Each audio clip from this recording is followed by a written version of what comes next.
Hello, everybody, UCN family. Nice to see you tonight. We are looking at a couple flood potentials here.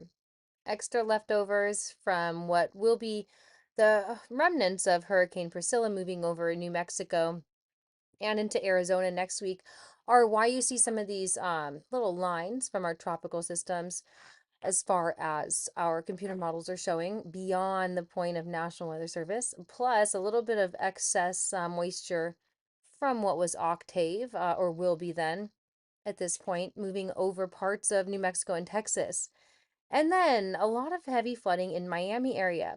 So it wasn't just the Miami area, but also where we are seeing a little house assembled there in New Mexico, that there were some stranded vehicles today. It was earlier, and luckily these problems are moving on. It was king tides. We can see in all of the Miami incidences that happened earlier today, October 8th, at the time then, 11:30. Now we're looking almost 12 hours later. It's currently 9:26 Central Time. So here we're looking at 11:30 a.m. Eastern. There were some social media footages that showed vehicles stalling out in the tidal floodwaters. That was from the king tides that we shared about. So quite a few of those came in from Miami. Of course, there's more people there, more people to share. Now in New Mexico, there was one report, Old Yo crossing, maybe it's YO, Old YO crossing closed due to flooding across Rio Felix. So there it was just one pickup that had been listed at the same time, basically 15 minutes earlier than the other videos there. Beyond that, you see some exclamation marks here for the thunderstorms that have been going on in other areas. Now, coastal flooding, however, is still impacting North Carolina, where we did see quite a few houses erode away across Buxton Beach. So I know a lot of people have been saying, don't build on the sand, it's going to happen. Give or take. It really depends. Some of these will rebuild some of the sand barrier islands, and some will not. Who's to say when or how fast that will happen? It's pretty hard to know, to be honest. So, that is just one of the risks there, but that's what we're seeing here with a maximum tide level of 7.52 feet listed there. Now, luckily, things with the king tides, they're going to be moving out. As we move into the next week ahead, we'll be seeing situations, bringing in some potential flooding toward the southwest United States due to some of our Pacific moisture trailing off from these tropical remnants. At the same time, we have Jerry, luckily not going to be impacting the US, but does have some impacts at Antigua, some of those islands in the northern Antilles here. So there are some watches going on. If you know people living out there or any friends that are going to be traveling there or yourself, just be aware of this kind of stuff. Again, Bermuda, high risk for the next impact here. We're not expecting Jerry to be very strong when it gets there this round, which is nice. But the other thing that I have listed here, open right now, is how much rainfall there's going to be in the next week. So now that we're looking just at that, I'll turn on the legend so you can see what this rainfall color means. Anything red here, 5 inches or more, is what is forecast. This is using the Barron exclusive model. This is something that UCN has access to, and we can share with you. It's been very, very helpful. This is over the next 24 hours. So I'll play this out so you can see how it's progressing over time. It's tomorrow, really, as we go into Thursday, that we see a lot of rainfall possible in central Arizona and then heading off toward Colorado. The model ends here, but the mountains don't, and mountains cause something called orographic lift. It can just really pile up wind. Kind of all that wind is going into one way. If that wind has rain in it, like you're seeing here, it's going to force more rain to condense. So I do believe that this could lead to a pretty serious low pressure forming across the central states. Think about that as we go into the weekend. As far as more storm activity, with these spaghetti models, of course, we're not going to be having a hurricane at that point, not even a tropical storm, but those remnants can cause some pretty serious rainfall. The low pressure remnant low, that extra tropical moisture, it can really cause heavy downpours. So even as that drifts off toward Topeka, do expect some of those flash flooding events to be possible within some of those thunderstorms. It'll be mixing in with some dry air, but do understand that when those thunderstorms do hit, they're going to be those large raindrops. So I'm pausing this for you at the very end. I'm going to zoom in to the Miami area.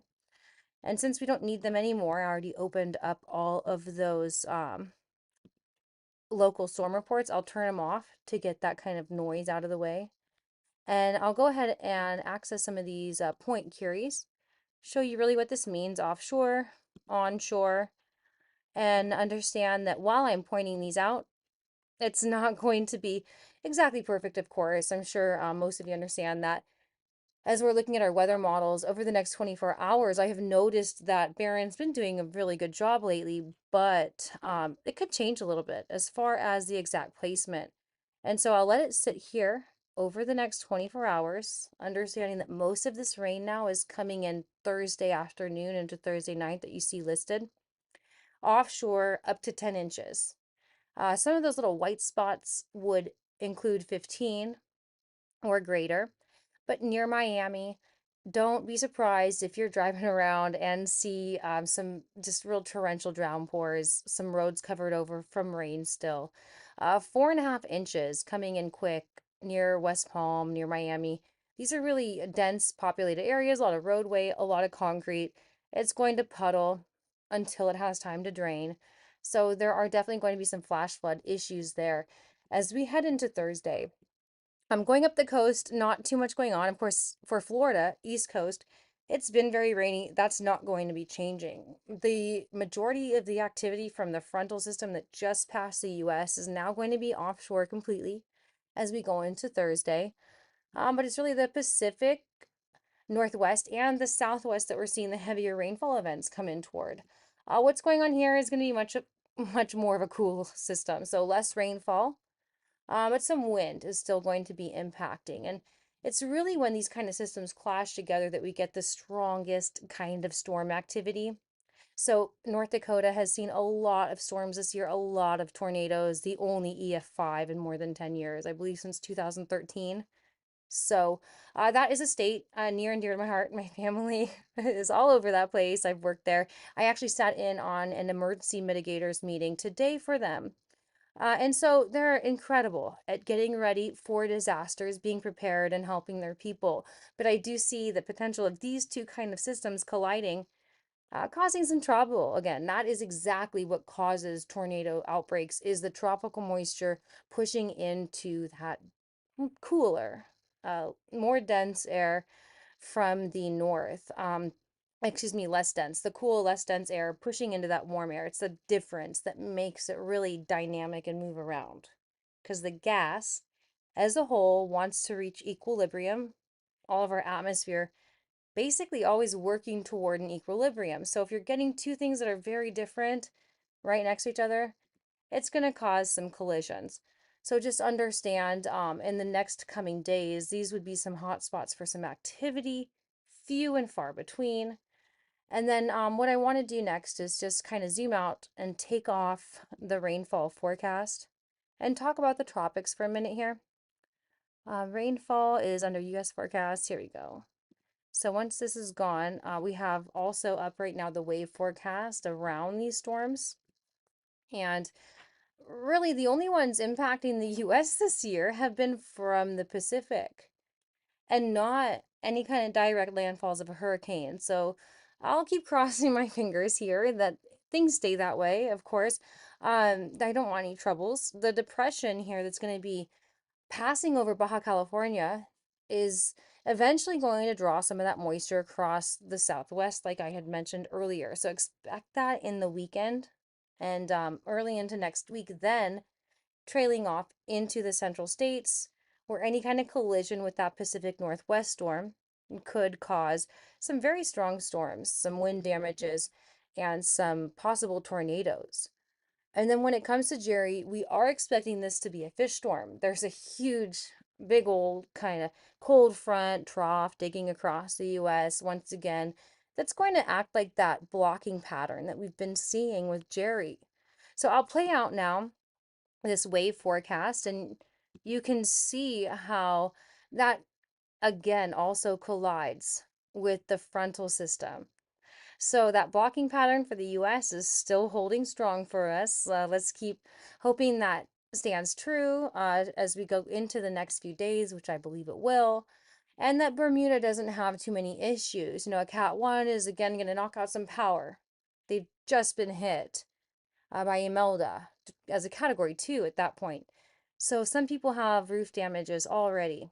Let's keep our prayers out there for them that they're not having rain in their homes, and more troubles. It's gonna be a little nicer if this guy, Mr. Jerry, wants to scoot over a little bit one way or the other.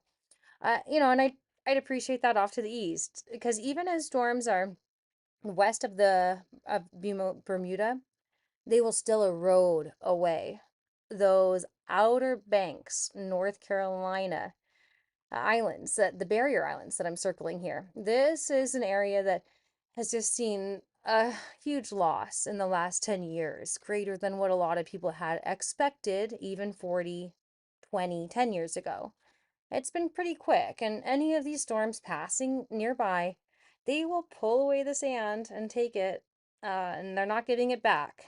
In some cases, we do see these barrier islands replenish themselves with more sand from storms, but that's not been the case for them. And so I do feel for the people there, and it's one of those things living along the coast, as a lot of people say, hey, you're kind of signing up for it. But no matter where you are in the world, don't forget, there's always a hazard that can come knocking on your door. None of us are, and there's really nowhere in the world that we can be totally safe from that. So please continue to have compassion for everybody, no matter what they're going through.